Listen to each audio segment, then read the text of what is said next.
Welcome to Bill and Tony's Excellent Adventure in Music. Here are your hosts, Bill Fraser and Tony Sartu.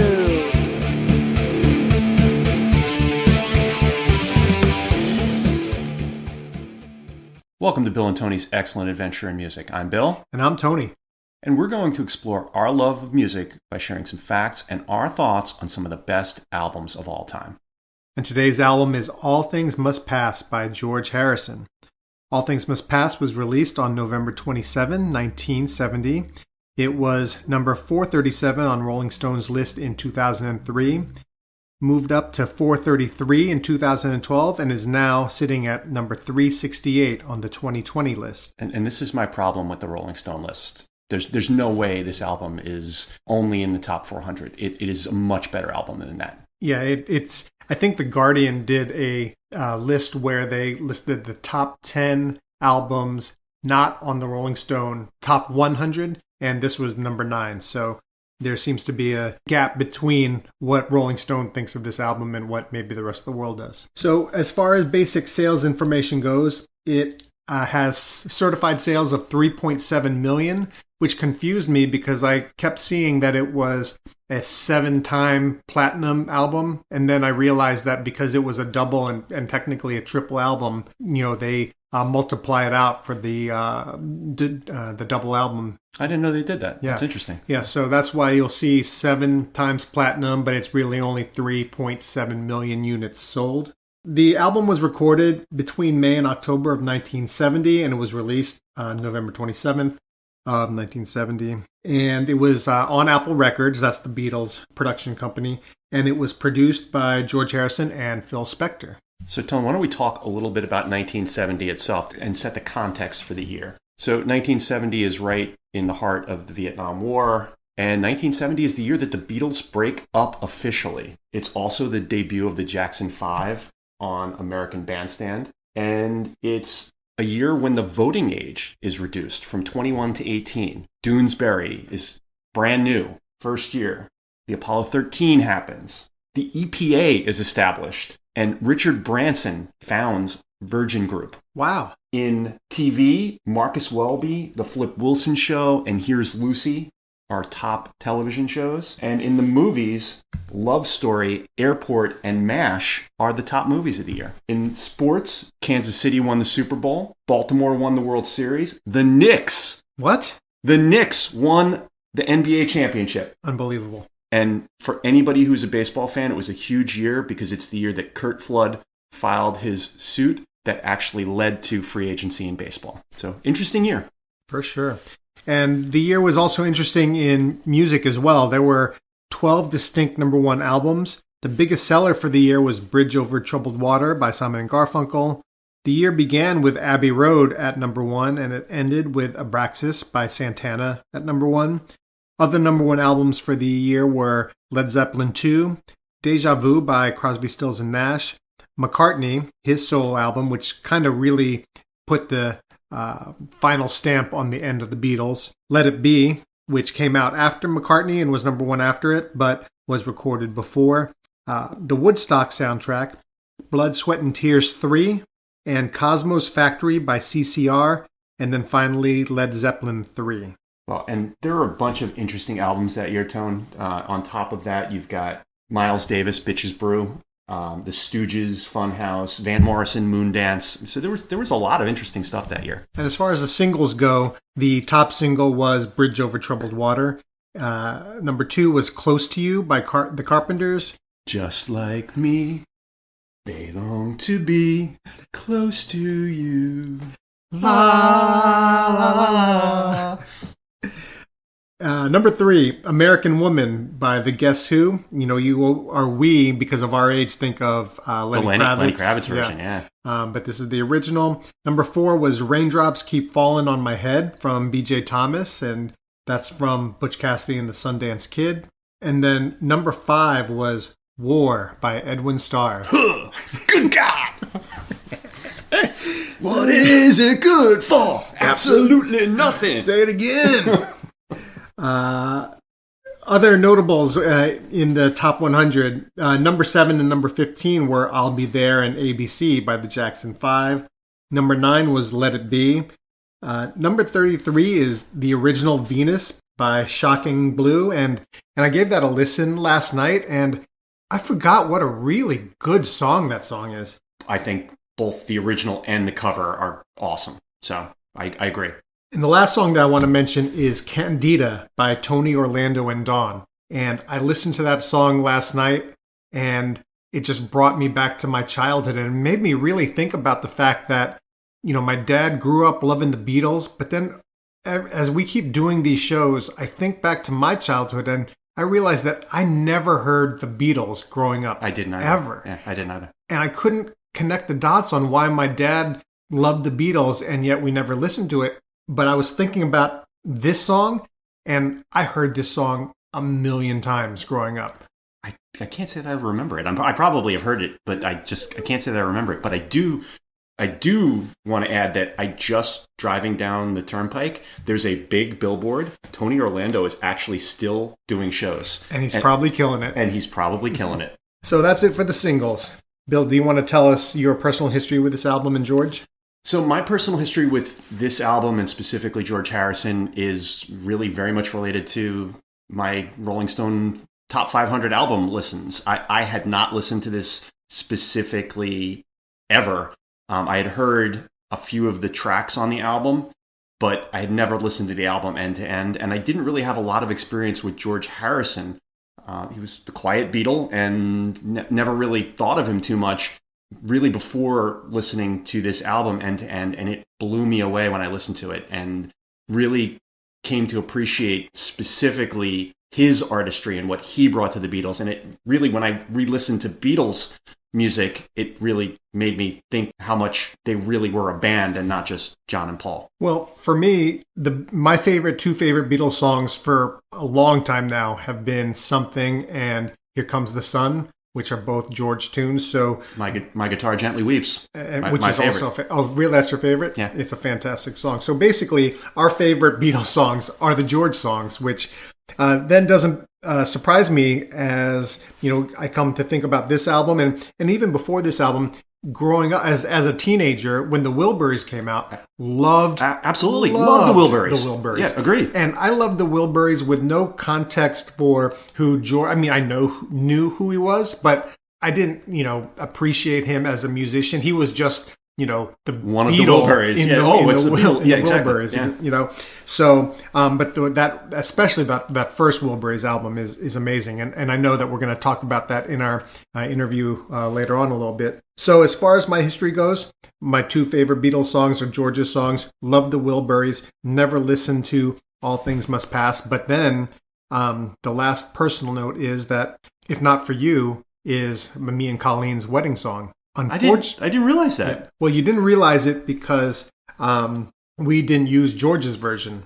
Colleen has this bias towards singer-songwriters, and she wanted to honor the original author of the song. So we picked the Dylan version, which is fine, but it's not, you know, it's Dylan singing. So how good can it be? All right, so that wraps up our personal history. So we'll get to the album recording information and the art.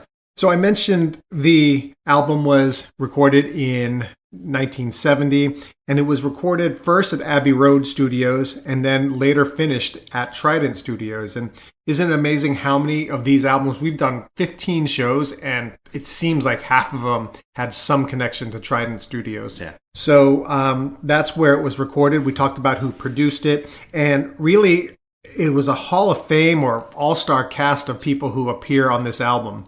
Just incredible. So some of the folks that are on here are Eric Clapton, and then a number of the guys that were in the band with him at the time that would go on to become Derek and the Dominoes all play on this album.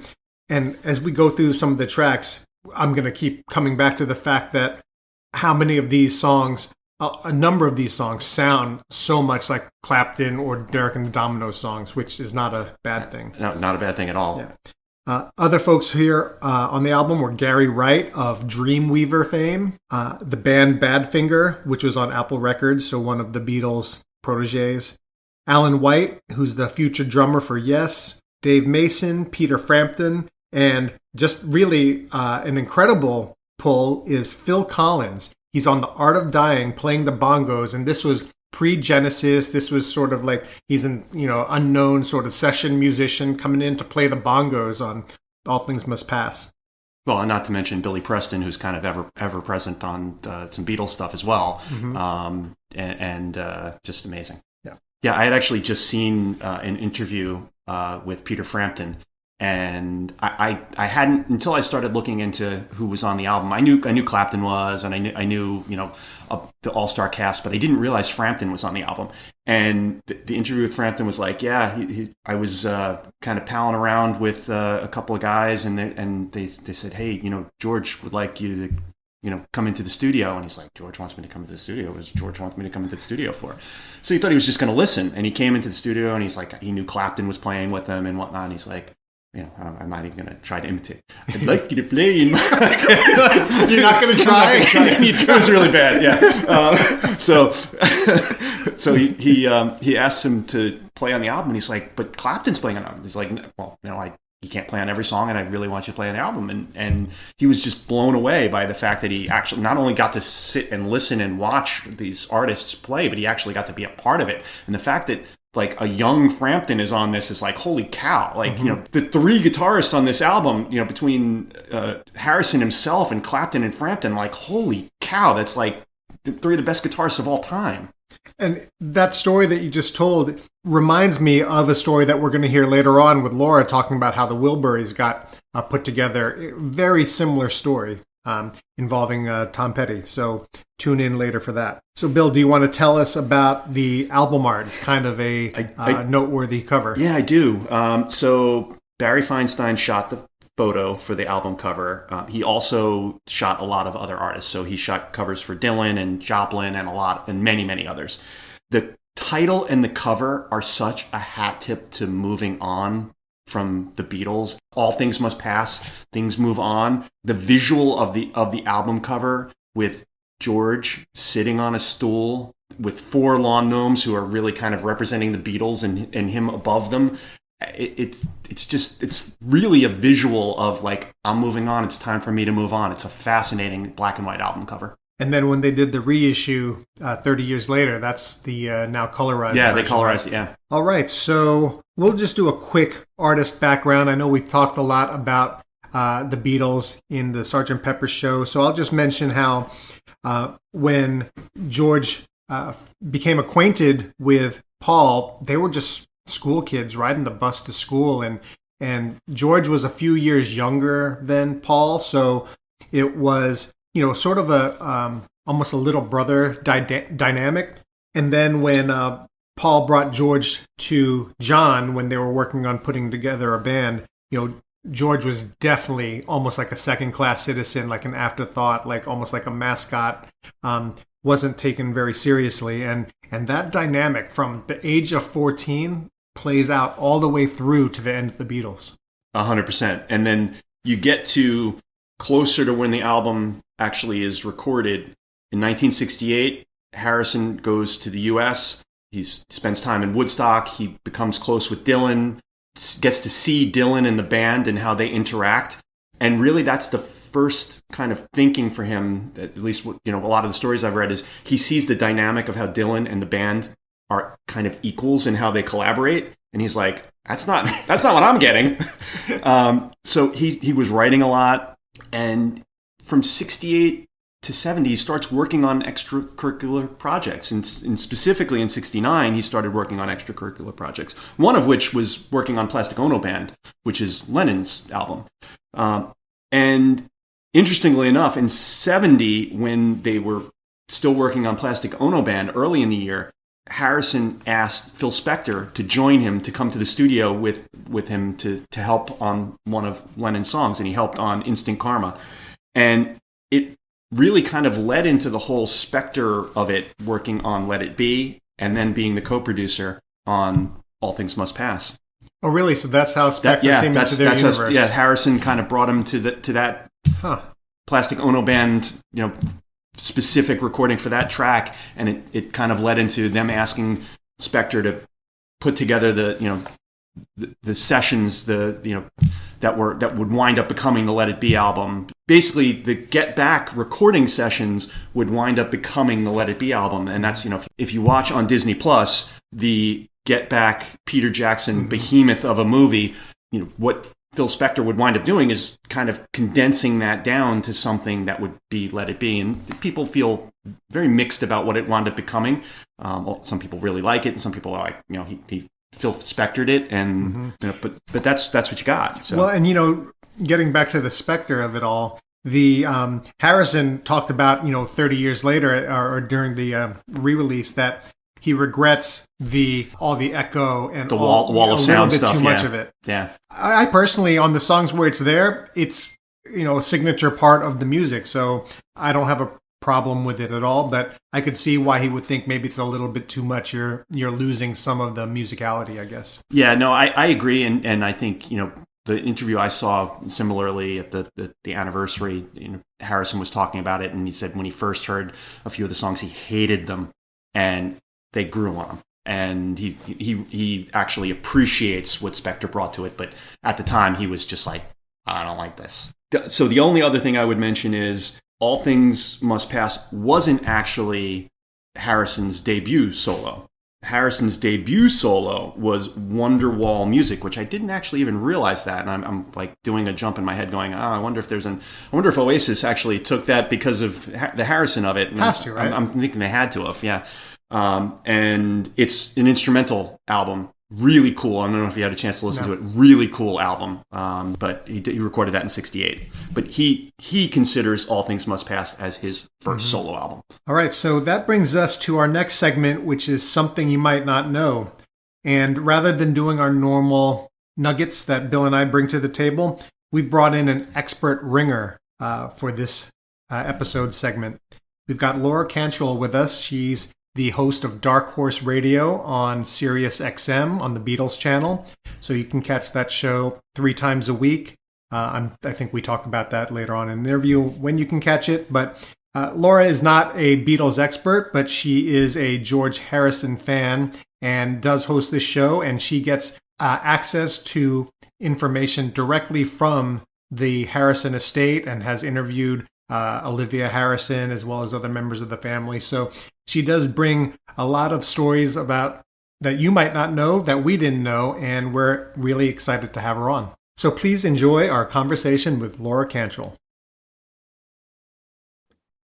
All right, so we're super excited to have Laura Cantrell here with us to talk about George Harrison. And we wanted to get your perspective because you are a radio host presenting a show every week on George Harrison, and just wanted to ask you about that show and how you got involved in it, and just pick your brain on some things, George. Well, first of all, thank you for having me to your podcast. I appreciate it. Yes, I do host a weekly program about George Harrison on SiriusXM. I've done a lot of other radio stuff, mostly in community radio, which you obviously know from my WFMU days. But, I guess I really think of myself overall as a music fan who has had a particular interest in country music, but with a really wide lens of how country music relates to other types of music. In fact, I remember actually even trying to explain this to my dad when I was first doing like DJ gig in college, and I was playing country music in New York City on college radio airwaves, and there was sort of a music nerd environment that was at WKCR. And so basically I was trying to explain to him what I had figured out coming from Nashville and being just kind of like a normal music fan, and then going like, oh, so here's country music of Nashville as its own little world. And it can seem like, it's a very insular thing. But then when you start looking at like the history of country music and alongside the other strains of American music with R&B and blues and all the things that basically make up the stew that rock and roll is born out of, and how all of those things really influenced then other big music phenomenon like the Beatles. And this was exactly the instance I was saying to my dad, like, do you realize that like the Everly Brothers and the Louvin Brothers and the Monroe Brothers, you can draw a line through all those brother harmony groups to the young Beatles hearing the Everlys and other kind of close harmony. I don't know if they would have heard the Louvin brothers directly, but certainly through the Everly brothers, they would have been hearing that tradition of American country music and then taking it and doing their own crazy stuff with it. So that was my way of explaining to my dad why I was taking all my music stuff so seriously, and also relating my interest in country music to something outside of the country music world, and try to just like see if it would register with him, like that this was something that I wanted to pursue, like a serious interest that I wanted to pursue. So he did kind of get it, and he was sort of impressed that the Beatles would have been influenced by some of these country artists that he had grown up listening to.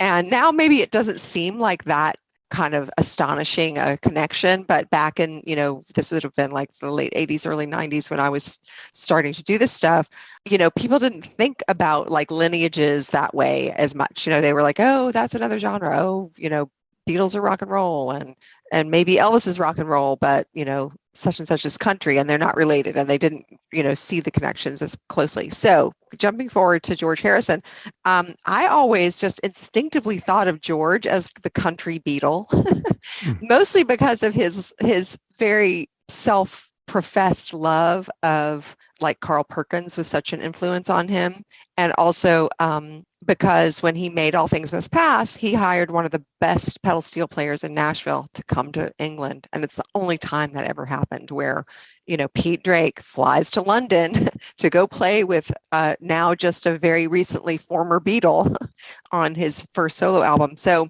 can you imagine what that call must have been like for Pete Drake? Yeah, exactly. In fact, it's funny. I've never seen it written from his point of view, but I have, I forget now. I'm forgetting the exact chain of events, but basically they, kind of. I mean, I'm sure Pete Drake was playing every day, and so in Nashville and getting paid every day, like top rate to play on. He could probably play 3 sessions a day, maybe. So to go all the way to England. However, Dylan had already come to Nashville, so this is like early 70s. So they had seen a taste of how the rock and rollers from outside of the Nashville system made music, and it was a different way, and that it took longer. The sessions were long and sprawling. They weren't these like discrete little 3-hour things. But I'm sure it was a great thrill to get to go play with the Beatles, with a Beatle, but with also all those other heavy musicians that were playing on All Things Must Pass. I think also just from the way, like, he used a lot of it, and then there were certain things. There's a song I love called I Live For You, I think. That's an outtake from All Things Must Pass that has beautiful steel part on it. But something about it, like they couldn't perfect it in the time that they were working on it to be releasable in George's mind. So it came out in like the All Things Must Pass, like big anniversary edition later. Yeah. And I always think like that, George was kind of experimenting with adding in these other elements that, and he'd done this, with, done it maybe more wholeheartedly with his immersion in Indian classical music. Right. It was an element he wanted to try. And obviously much later he became a great slide guitar player himself, not a pedal steel player, but, so he had these, influences from country music that he engaged with in a way more directly than I would say the other Beatles did in their solo work. And so in my mind, again, ding, ding, ding, George is the country Beatle. So that's a really interesting connection that I actually had never made until doing a little research on his influences and seeing Carl Perkins, who you mentioned. The other thing for me that's really interesting with George Harrison is that he actually goes and collaborates with a lot of the people that he found that he specifically said were influences to him. So, I was watching a video where he did a song with Carl Perkins and Clapton, and there's like this really cool YouTube, of them working together. So it's really kind of neat to see some of that, and it must have been great for him. With his fame, to be able to kind of connect the dots on a lot of those things.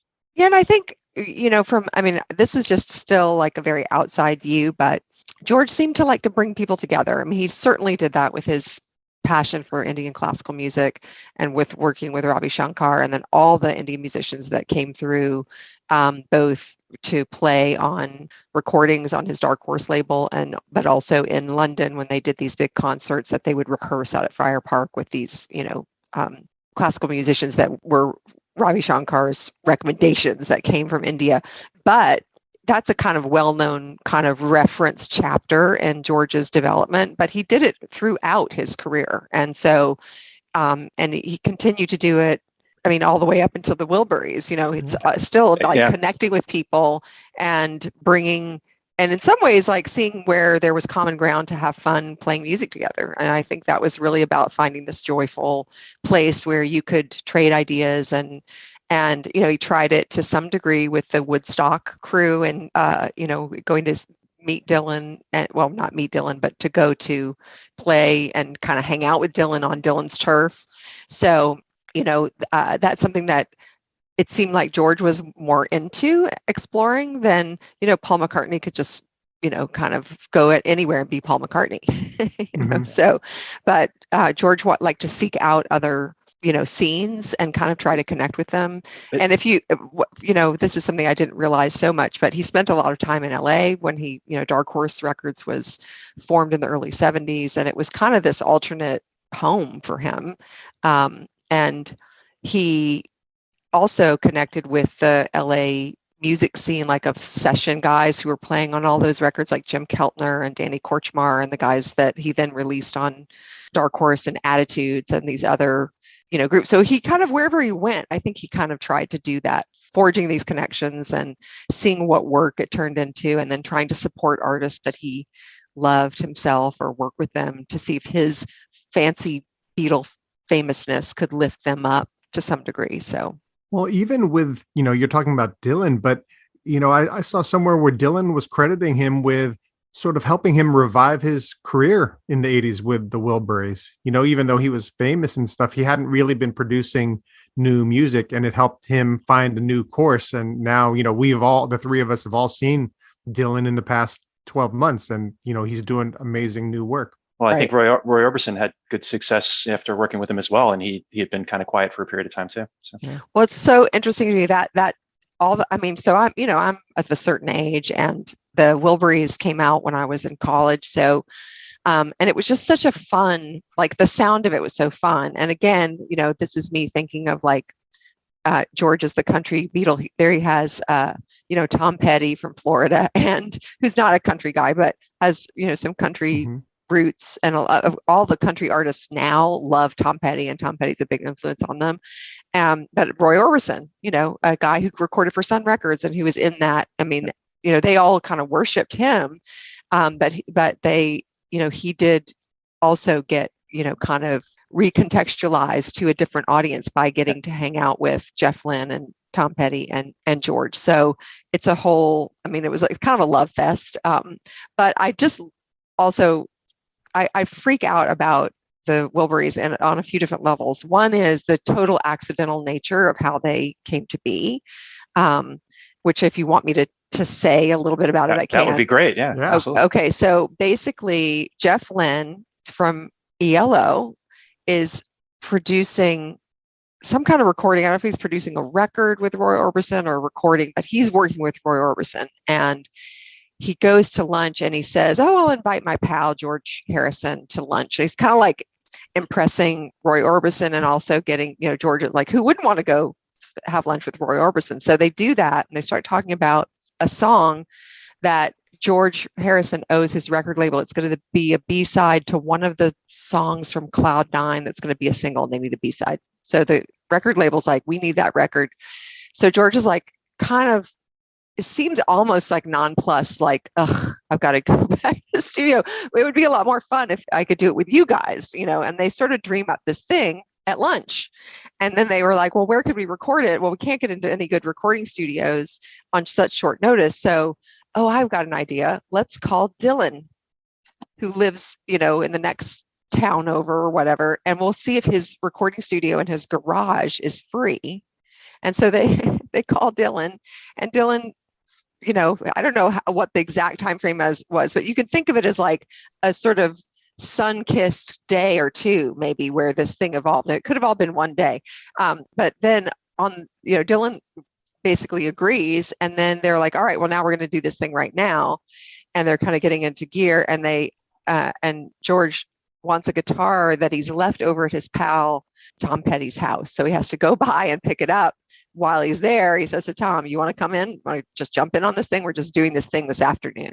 And so they go, and it's literally like, George had a kind of a partial song written, and they finished the song together as a group in Dylan's garage studio that has some boxes that are marked "Handle with Care." The song becomes called "Handle with Care." It's also serendipitous and like, just, you couldn't really make it up to be that crazy sounding. But then of course they finish it and realize, wow, we've all had fun together today doing this. Like, and for guys of that generation, they've been making music since they were teenagers, all of them, and could be probably pretty jaded and feel like, ugh, this is, I've got to turn in a single to the label, like, ugh. But they turned that into, wow, we got to spend time together, and this was this fun thing, and we collaborated, and it was probably very different, certainly for Dylan, but for all of them to try to be in that kind of group scenario. So anyway, that just very serendipitous, like, turn of a few little connections and events into recording this one song, that then when George Harrison turns it into his label, they're like, well, this isn't a B-side. Handle with Care. This is like something that should be part of a different, better project. And so, or its own thing. And that's, when they've kind of figured out whether they could make it a longer recording and kind of keep working together. So, but here's the thing that really freaks me out about all that. If none of that was, kind of not enough to be just like seem extraordinary, but they're all of them were like, 40 something. Like I'm just. It's funny. They like, thinking back, like, I remember when that came out as well, they felt so old at the time, but they weren't.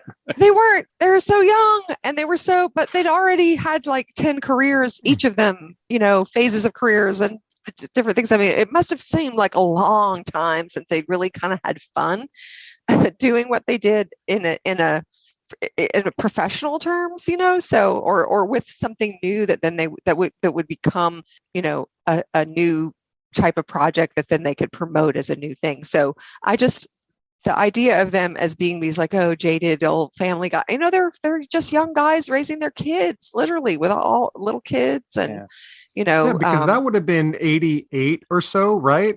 So Jeff Lynne has only been around for 15 years, maybe. He was probably the baby of them in terms of career recognition. But basically, none of them are like, they're barely middle-aged, and that's what freaks me out, because again, like, you think of them, I mean, George Harrison went into the Rock and Roll Hall of Fame with Handle with Care on the charts.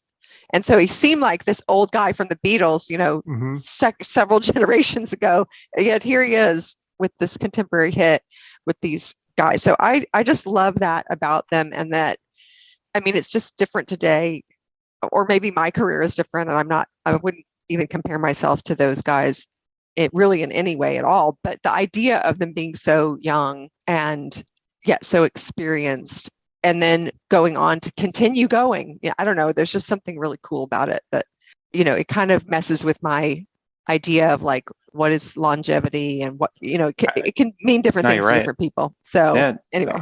No, it's really interesting, because again, I hadn't thought of it that way. Like, we've all seen Dylan recently, and I think of him as old now, but I thought of him as old then, and he wasn't. Right. Like, he was, to your point, middle-aged, right? So right, and barely so, beginning to be. Just barely so. So, and I can't help but wonder if those collaborations and exploring new things helps, rejuvenate or kickstart those creative juices in a different way. Well, I definitely think. I mean, I would never presume to speak for Bob Dylan, but he certainly was having a crisis at that time of like, if I'm going to go on tour and play my old music, he didn't want to do that. So it gave him an opportunity. I actually don't know how much the Wilburys if they ever really toured. I doubt they really did. I can't imagine, yeah. But they got to do some things, some TV and whatever, playing new music, and it might have reminded Bob that he liked to do that, and that he was on his way to figure out, and I think it's probably as he's about to go on tour with the Dead eventually, because I did see a Dead show with with Dylan opening in New York City. So that was like in that same kind of time frame. He was trying to figure out like, how do I play the old songs that people expect to hear from me, but not bore myself to death every night? And so that was cooking in his mind. Anyway, so it must have just been all part of the process of like another wave of reinvention so that you could continue doing what they wanted to do. So along the reinvention lines, one of the things that I'd be interested in your perspective on is what you saw from George Harrison, from Beatles to beyond, and like the different genres he touched on. I mean, obviously the Indian influences and Ravi Shankar, and the country connections. From All Things Must Pass to the albums that he did after that. I mean, what are the types of things that you were hearing in his music that it's like, oh, he was experimenting with different things? I mean, is there anything that jumps out at you? Well, I actually think of it more in terms of, and I mean, this is kind of maybe somewhat influenced by having seen some of the Get Back film, which I'm sure you guys also saw some of, and yep. They have talked about already. some of his operative phrase. Yeah, it's a lot. But I think, I'd already always accepted the narrative, like, they had John and Paul, so they didn't need George's songs. And so eventually he went and did his own record. Like, I know, all that, but in watching Get Back, you realize he's incredibly creatively stymied in the Beatles. And it's very real and palpable, and it's personal to some degree also. Like George, I felt like having, done Dark Horse for a little while before the Get Back came out, like hearing George Martin articulate like, okay, well, George needs to understand, and he's talking about George Harrison, he needs to understand that John and Paul are our guys, like he in effect says that. So you realize like, oh my God, it wasn't just like a sentence in history. It was an incredible, weird dynamic of being kind of like just pushed aside, but needed for being brilliant to support other people's songs. So, I think of obviously All Things Must Pass as this like sort of watershed moment for him where he just gets to go and put it all together and be free and do his thing. And then it's kind of nuts that he's doing that. And then there's Phil Spector. Like, it's just so weird that it even would need Phil Spector, but I'm sure at the time it seemed like kind of another part of the armor to like really make this thing be awesome. Well, the fact that they were sitting on all of those, I mean, he was sitting on all of those songs, and they, to your point, they weren't interesting to the Beatles. I mean, they played them in some of those Get Back, right? You could hear like a lot of the songs that are on All Things Must Pass, and it's like, oh my God, these are just amazing songs. It's one of my favorite albums ever, and it's like not interesting to the Beatles, like just crazy. Right. It's not that he'll be playing something and then Paul's over on the piano doing something else and totally not even bothering to really listen. And I mean that's obviously that's not quite what was happening because of the way that film is made. It sort of condenses some things, although it could have condensed more. Did it? But Laura, what you're saying also makes me think of just sibling rivalries and birth order. And because George, one of the big things is, he was like 14 or whatever when he met those guys. Yeah. So even though you're now grown men and he's incredible, that's not how they see him, in my opinion. I mean, I don't know, but that's how I imagine it. It's just, oh yeah, there's just George. Right. It's, and it's almost, I mean, it wasn't so, they clearly valued him and needed, Paul wants to get him excited about playing his songs, not about honoring his potential. And so, so when I saw that, I was like, wow, so this was a really palpable thing that then does seem to go in some phases where George, he's got his All Things Must Pass. And then there's like all this frenetic activity with, starting Dark Horse eventually and having his own label and getting out of all this stuff, business stuff, and separating personal stuff and really separating from the Beatles. I mean, I feel like that's in the DNA of a lot of the songs on All Things Must Pass. And there's just like this intensity to all of that. And then he does kind of then sort of cycle, there's all the intensity of like Concert for Bangladesh and, trying to figure out how do you be like a person in public who is responsible for all these things that are going on and try to be a good whatever global citizen. I wouldn't have thought of it that way, but try to be a good human, and yet also be like kind of a rock star who could go anywhere and do anything, and afford to fly to LA from London as many times as he wanted or whatever. He kind of ran himself ragged a little bit. There's like sort of an ebb and flow to some of his records in the 70s. But what was the question? I'm just rambling now. So no, I think you answered it. I mean, it's like the connection of where he went from all things, from the Beatles to all things, and the things he did beyond that. I think you exactly touched on it. I think he had this, to your point, of this built up array of songs that he put out there, and then he went and continued on from there. Well, it's almost like he needed to kind of, I call it watershed, but it also could be like a rebirth or whatever. Like he had to go through this thing where he had to, make this big transition, and there was all this wonderful music that came out of that, and new connections, and new, he got to go play song that he wrote with Dylan that was never going to be recorded by the Beatles, but so he gets to kind of go establish all this new stuff, and then go pursue all those new connections across, handmade films, and working with pardon, my brain isn't working, the comedy people in Monty Python. Monty Python. Yeah. And all these new kind of families to join. And that is sort of like, he was, again, we talk about him making those connections, like he was really great at that. And, then gets to kind of go wear all those different hats, when he wanted to, and then go back to his garden when he needed to. Despite the, stifling experience he had in the Beatles, obviously the success of the Beatles enabled him to explore all those different avenues of his creativity that he frankly wouldn't have been able to just as a regular, person, even a successful solo artist. I'd just feel like what he did with his exploration of Indian music and stuff. That's not cheap, No. And he really, he had a whole, he got his own imprint to be able to release things that he felt invested in that way, and wanted to bring people's attention to. Obviously, he toured with the Ravi Shankar and friends. Like they would come out and play before George, and I'm sure it was like kind of a little strange for his Beatle fans to be like, "What is? We're gonna have to go, see this music we're not familiar with in order to get to see George, and maybe he'll do Taxman." So well, and from what I was reading on that too, they were saying how it was really heavily weighted, so it's not like you were seeing 5 or 6 20 minutes of Ravi, you were seeing a whole lot.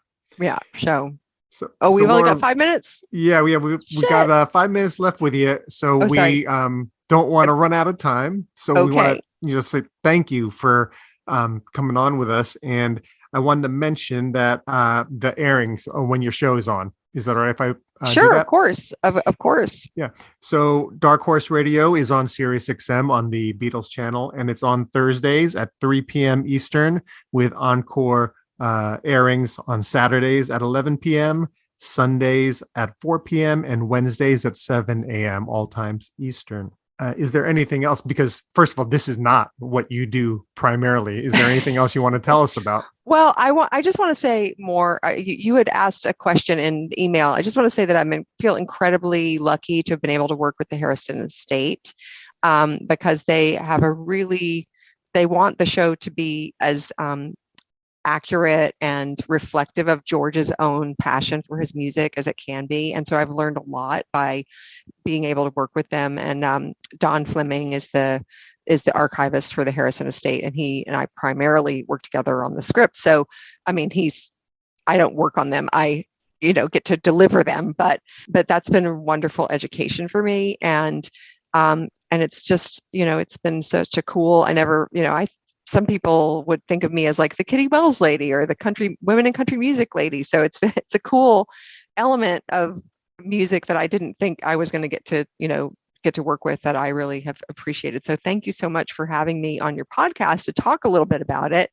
And if you ever want to do another podcast episode about Kitty Wells or any of the women of country music, you know where to find me. So, well, you know how passionate I am about that music. And that's something that I'm trying to talk Bill into for season 3. And I was wondering, and maybe I'm putting you on the spot, but I think you have a new album coming out next yes, spring, we right? will. We do. We will have a new record next spring. It's been the result of a crowdfunding that we did over the last couple of years. It's taken me forever to get it finished, but yeah, I'm very excited. It'll be the first new product since before the pandemic, so it's about time, and I'll be ready and willing and able to come talk about that and have more fun with you guys in your pod zone. Great. Sounds awesome. Well, thanks, Laura. It's been a delight. All right, thanks, guys. All right, Tone. So now that we've been schooled by Laura, I have to say it was a pleasure getting to talk to her. She had so much insight that I didn't really have, before talking to her. Was a lot of fun. Yeah, what a blast! And I've known Laura for 8 years now from her own music, and you've gotten to know her music, and we've gotten to talk to her a lot at her own gigs, and what a blast just to talk to her about something different other than her traditional folk country Americana music. It was really great. All right, so we are going to, because this is a really long, technically triple album, we're going to do our combo song draft track review and pick top 12. Correct? Yep. All right. So last week we did the Jesse combo draft where you and I teamed up. So this week it's back to you versus me. Mm-hmm. And I believe that I had the first pick the last time that we had an album other than with Jesse. So I think it's you're going to get first pick, but let me just remind everyone what our song draft is. So every week, the album that we do, Tony and I do a song draft. We go through the tracks of the album, and we each pick, we alternate picks, and we create a roster of songs, a little team of songs. And Tony thinks his team of songs is going to be better than my team, and I know that my team of songs is going to be better than Tony's. So at the end, we like to talk some smack to each other, and we then put it out to a vote for our fans. So we put in our show description, our episode description on our podcast, a link to a song draft poll, and we ask our listeners to please click the link and vote for who you think won the song draft, so we can get to a resolution of who actually did a better job. All right, Bill, thanks a lot for that. And I will lead us off with What is Life? This is one of the songs that sounds like a question, but there's no punctuation, so I'm not sure how I should be pronouncing it. What is life? What is life? But it's What is Life? And I just love this song. I love the guitar hook that opens the song. It's just super catchy. And then you bring in the great horns. I really can't believe what great horns are throughout this album. It's fantastic. And just as far as a favorite line here is, tell me, what is life without your love? Tell me, who am I without you by my side? Just a beautiful line. Love the guitar opening of this song. Phenomenal song. It was, I had a coin toss for my top 2 songs, and it was like 1 and 1A, and that was one of them. Oh, I can't wait to know, because I had a coin toss too for 1 and 1A. So what's yours? So my first pick is Wah Wah. Same. And if I had to order them, I got the one I wanted. Uh-huh. So you got the one you wanted, I got the one I wanted, but they were 1 and 1A for me. Uh-huh. And on an album that is a phenomenal, 3 album, masterclass on music, Wah Wah is a just killer song that it almost has a McCartney-esque vibe to it. Like it's got a little bit of kind of McCartney Beatles, but it's George's take on that rock type of song. I love it. So in classic Tony fashion, I just I don't know if I just don't know how to strategize these, but personally, if I had to be honest, I'd say Wah Wah is actually my 1A. But I was gambling. I was saying, What is Life is certainly going to be in his top 2, and maybe Wah Wah isn't in his top 2, and I was hoping I would get it at number 3. But Wah Wah is actually my favorite song on this album. Love that. We love that song. And this is, I mentioned it earlier in the show that this is, the guitar riff on Wah Wah is all kinds of Layla Clapton vibes. It is a killer rock song. Killer rock song. And I just loved, and I don't know if this is true, but, we do know that the song was written when he had taken a break from the Beatles. And the lyrics really sound like almost like sticking it to the guys. Like, I don't know, like, I don't need you guys. I don't need your crying. Mm-hmm. I don't need your wah-wah. Right? Yeah. So... and what, so you've got that great guitar, you've got the great horns, like we were talking about on What Is Life. Love the horns on this one too, yeah. But the added bonus here is like a really cool, prominent bluesy keyboards on here. Just the music on this song is so good. Yeah. All right, Tone, number 3. So, look, I have to do it because it was our wedding song. I'll be honest, it's not my third favorite song, but I'm going to go If Not For You. It's the Dylan cover that we talked about. It's the better version, in my opinion. And it's interesting. You can tell it's a Dylan cover. He didn't have to do the harmonica in there, but I guess, sort of a hat tip is my imagination on why he did it. And, the lyrics are a little corny, to be honest, but it's, it's lovely and sweet. And it's kind of weird. You're the big Dylan fan, but this song, and then there's another song later on that Dylan co-wrote, are kind of corny love songs, and that's not what I think of when I think of Dylan. But you have to remember the period of time that the writing was going on. This is Dylan recovering from his motorcycle accident, spending time with the band in Woodstock. This is like a different Dylan mindset. So. Okay, so that explains that. So you went off my board. I didn't have that song in my top 12. Well, I told you why. I like, again, love the album, like that song, but it wouldn't have been in my picks. I'm going to go with The Art of Dying as my next pick. That was like, if there was a 1 and 1A with Wah Wah and What Is Life, that might almost be 1C. The Art of Dying, like the way that the song builds, the lyrics, the musicality of it, I love the song. Yeah, I'll tell you, when I was listening to it, I was picking up Hazy Shade of Winter from Simon and Garfunkel. I definitely get that. I also get Live and Let Die a little bit. So there's a few like different kind of feelings to it, which such a good song. And I have to give shouts out to Colleen, because she had this to say about Art of Dying. She goes, "It's yearning that never gets there." Yeah. And, it builds, but it doesn't quite get there. Yeah, I completely agree. All right. So, man, Bill, you're killing me. So, I mean, I've dug myself a hole. I'm in your head, dude. Yeah, I'm in your head. You know what? You kind of are. So my next pick is going to be My Sweet Lord. That was my number 4. Yeah, that's a great pick. Yeah. And, we talked about this, I can't remember which show, probably the Rolling Stone show, I think, when we were talking about the lawsuit here, but some people say that you can clearly hear the similarities. I've tried. I don't hear it with the chiffons and He's So Fine. What do you think? I do. So I actually listened to it like 3 times this morning, and it's just pieces. So you can hear it in pieces. It's not the whole melody. It's not whatever, but there are snippets, and specifically, the piece with the He's So Fine and My Sweet Lord, it really does sound similar.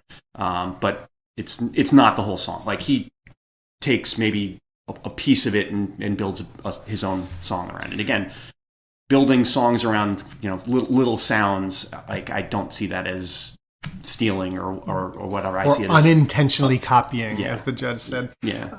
I guess maybe I don't hear it because I get that opening guitar hook that starts the song is what I always immediately hear. Love the opening of that song. Yeah. And to me, that's the song, so I don't necessarily hear. And I have to say that when I first listened to this album, it was the song I knew, and it was the song that made me fall in love with this album. So My Sweet Lord is the song that made me fall in love with this album. Absolutely love the song. And just to close the loop on that lawsuit, the way George dealt with it, besides paying out whatever he paid out to the publishers, was he bought the rights to the song. So no more lawsuits. Forget you. All right, what's next? All right, so I am going to go "Let It Down" as my next pick. So it was. This is one where I really had to think about this a little bit because it's my number 5 song, and I'm getting it at number 6. But there were a couple of potential choices for me there, but I really love the song. Again, there's a guitar component to the song that just blows me away, and that's why I pick it.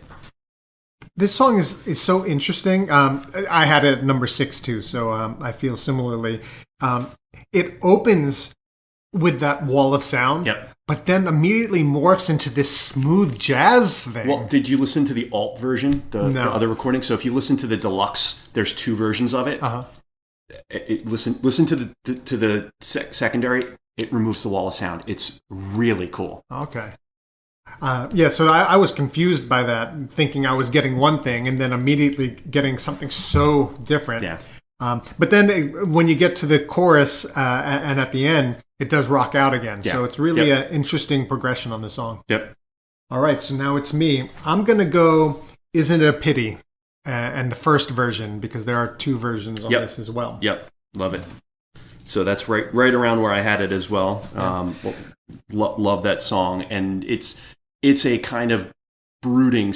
There's a few brooding-ish songs on this album, and this is one of them. And I absolutely love the track. This is one of his early solo songs that he wrote all the way back in 1966. He submitted it to the band, and John rejected it. Isn't it a pity how we break each other's hearts? Yeah. And cause each other pain. Like, it's such, like, when I listen to this song, when I'm in a melancholy kind of mood, this is a song I gravitate towards. It's really only 2 short verses. Yeah. I think it's maybe a total of 50 words. It's very concise, and it's so, I guess, perfect that John would reject this song, which is almost like a pleading song to him or to him and Paul. I mean, what are we doing? Completely agree. So this first version is the 7-minute version, and I like it better. And it's interesting that Derek and the Dominoes and that album with Layla comes out in the same year as this, because this song is almost exactly as long as Layla. And I found that it had a similar construction in that the first half is the song with the lyrics, and then you get this whole second half, like a 3.5 minute like outro almost, with a whole musical piece to it. So it really, the parallels to Clapton and Derek and the Dominoes really play out in this song as well. So Tone, I'm going to completely rewrite my board right now. So I am crossing out where I had a song ranked, and my next pick is "Beware of Darkness." I'm sticking with the melancholy. I love the lyrics of this song, and specifically the struggle and how it really comes across in this song. Absolutely love this song. So I have it on my list as well, and for me, there are 2 songs in this album that give me huge hunky dory vibes. Very specifically hunky dory, and this is one of them. I feel like if you had Bowie singing this, you could drop it on hunky dory and it would fit right in. Well, remember that when we did the hunky pod, the production of this was after All Things, and they really kind of had an All Things Must Pass type vibe on some of the stuff. So George came first. All right, so you went Beware of Darkness. Completely blew up my board, Tone. Yeah. I'm going to go All Things Must Pass. Nice. So how do you feel about the title track? I really, I like it, and maybe it just caught me on the right day because today is the day after James and Ellie's 14th birthdays, and I had just read an article by Michael Gerson, the Washington Post columnist, who passed away 2 days ago, and talking about the sadness of kids growing up, and then just ruminating on our short time on this world and how it's just comical how, how small our existence is compared to the existence of the universe. And I guess I had that in mind. I had the kids in mind, and then this "All Things Must Pass" is just another meditation on the fleetingness of life. Yeah, no, beautiful song. I can't argue with the pick. All right, I'm going away from my board again. Now that I turned it upside down, let's stick with it. "Hear Me, Lord." All right, I didn't have that on here. Tell me about why you've got it. So again, kind of a spiritual feeling to the song, and you've got a lot of spirituality on this album, and it's really George showing his Hindu spirituality, and it's a cool song. It's got a cool vibe to it, and it's catchy. So yeah, and I don't know. I mean, obviously we know the Hindu influences, but I think that there's at least 4 songs here that are just spiritual in nature, and you could drop them into a church service today as is, completely agree. And they'd be very powerful and meaningful. Yeah, completely agree. And this is one of them. So yeah, I completely agree. Yeah, the one that I was thinking about but I didn't go with was "Awaiting on You All" as well. Yeah. And to me that was I described it as a church hymn disguised as a rock song. Yep. All right, so "Hear Me, Lord" is Bill's 5th selection, right? All right, last pick, Tone. What do you got? All right, so I'm going to pick the Ballad of Sir Frankie Crisp. Wow. And I'll be honest with you, I don't know if I really have it in my top 12, but I wanted to talk about this song because as I was looking into it, it's such a cool story. So do you know anything about Sir Frankie Crisp? I don't. So first of all, the album has a really unique sound for this album because there were a number of songs which sound like you could group songs together. Like, so we've got a couple of the Hunky Dory songs, you've got the Clapton songs, you've got the Dylan songs, you've got the spiritual songs. This one is, to me, an outlier altogether. It's its own thing. So it sounded cool. It sounded different. And I like that. But then as I was looking into what the heck is a Sir Frankie Crisp, turns out that Sir Francis Crisp was the original owner of Friar Park, which is where the picture's taken for the cover. The picture's taken. That's his estate. He Olivia still owns it and lives there today. And so he didn't buy it from Frankie Crisp, but Sir Frankie Crisp was Sir Francis Crisp. The album, the song calls it Frankie Crisp, but Sir Francis Crisp, he was the original owner, and he was a lawyer and a noted horticulturist. And he built these beautiful gardens on the grounds, including a replica of the Matterhorn. The mansion and the gardens are both separately listed on the National Heritage List. So these are important sites, both the house itself and the gardens. So when Sir Francis Crisp died, he passed it on or he sold it to somebody else, and then that guy got divorced and ran into financial trouble, and then it ultimately ended up with nuns who were running a school. But the mansion and the school and the property was in a state of disrepair, and it was being slated to be demolished, and George bought it in order to save it. So to save the house and the grounds, he bought it, and so that's where his family still lives today. But that's not the end of the story. So we talked with Laura about how he was a big Monty Python fan, right? We did. So when Monty Python was making Life of Brian, the shoot went so over budget that the production company walked. They said, "We're out. We're not going to give you another dime. We're done." And George was a big fan of them. He put up Friar Park as collateral in order for them to finish the movie. I didn't realize that. Yeah. So I thought that was a super cool story. And then besides the song being inspired by Francis Crisp, 2 other songs that he records later on, not on this album, include lyrics taken directly from speeches that Francis Crisp wrote. So he was definitely impacted by those grounds, and then later on the man. And the last note I'll make is that in 1999, you might remember that he was a victim of a home invasion. I do, yeah. And so it was at Friar Park where He was attacked and he was stabbed 5 times, including a punctured lung. Well, I didn't have it on my board, but it is a cool song, and that's a great story. Yeah. All right, so last pick.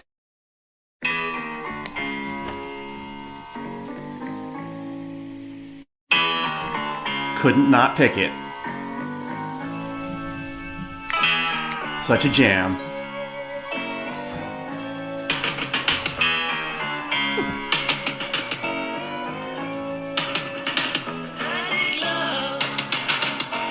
I Dig Love. Can't not pick it. I had it higher up on my board. I'm thrilled to get it as my last pick. Thrilled. Well, I'm very happy for you. I don't dig I Dig Love. Love that song. It's such a cool jam. And here's the thing. I actually really debated picking something from the third album, the Apple Jam, because the songs on the Apple Jam are just so freaking cool. Between Plug Me In, I Remember Jeep, and Thanks for the Pepperoni, I love all 3 of those songs from a guitar jam perspective. And just remembering who's playing on this freaking album.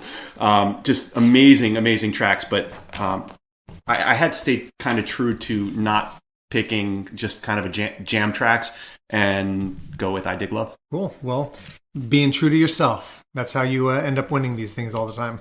Well, I think we picked a really cool grouping of 12 songs from an amazing triple album. Yeah, I agree. And I guess that kind of leads us to our final thoughts. I'll tell you that I have owned this, CD for decades. I had never listened to it ever once. I put it in, listened to a couple of tracks, but never listened to the entire album. And I've just really enjoyed this past week getting to know this album. It's really, really good. And I'll say for my final thoughts, it was actually, when I started going through all of the albums on the 500, there were some albums where I was like, oh man, how am I going to make it through this? It's a really long, and I look at the times of the albums before I start them. Oh man, this is over 2 hours. This is a really long album. And it was the first time I listened to it, the 2 hours flew by and I was hooked. Like, it was just an amazing experience. It was almost a spiritual experience. And the spirituality of the music, really how George was able to really tell a story in 3 albums that I thought knit together really well. The jam part of it is kind of separate. So I feel like it's really a 2-album story. And then you've got this jam album, which is just amazing. But I felt like I connected with it right off the bat. The spirituality, the melancholy pieces, the rock of it. And it instantly has become one of my favorite albums of all time, and just loved the album. Well, on that note, why don't you tell us, where does it rank? Well, Tone, you and I were talking before we started recording today, and I have moved this album probably about 10 times because, I'm a freak about trying to get it right in my own head and order my list. It is in my top 30. So I rate this album as my number 28 album of all time. I think it is, just completely a travesty that it's rated where it is by Rolling Stone's list. I understand they have an eclectic group of artists who do their rankings, and maybe it doesn't resonate with some of the younger artists that are doing the rankings, but I would challenge them to listen to the damn album. It is a phenomenal album, and I think it resonates today just as much as it did back in 1970. All right, well, that takes us to the end of our show. Thank you for listening to Bill and Tony's Excellent Adventure. Our next episode will be... We're going to do 1989 by Taylor Swift. Wait. We're doing Red by Taylor Swift. Dude, we agreed. We're doing 1989 by Taylor Swift. I think I was coerced. When we first started talking about doing Taylor, we agreed that we were going to do Red. So you know what? I think we should just change things up. What do you mean? You know what? You like Red. I like 1989. It's like peanut butter and chocolate. Let's put them together. Oh, man. I love me some peanut butter and chocolate. I love this. So why don't we just do a whole smackdown of which album is better? All right. I think that's great. We'll have to figure out how we're going to do this because, we're not going to do a double show, but... we can talk. And if you're telling me that I'm going to have to listen to 1989 and Red for the next week... That's not the worst thing in the world. No, I'm instantly looking forward to it. Although I am a little worried about your emo take on a certain track on Red. and that you're going to whip out your guitar and start crying. And I'm a little worried, Tony. Ellie calls me country emo dad. We'll talk about that more next week. Yeah, sounds good. All right, so thanks everyone for joining us, and we'll see you next week. Thanks, everybody.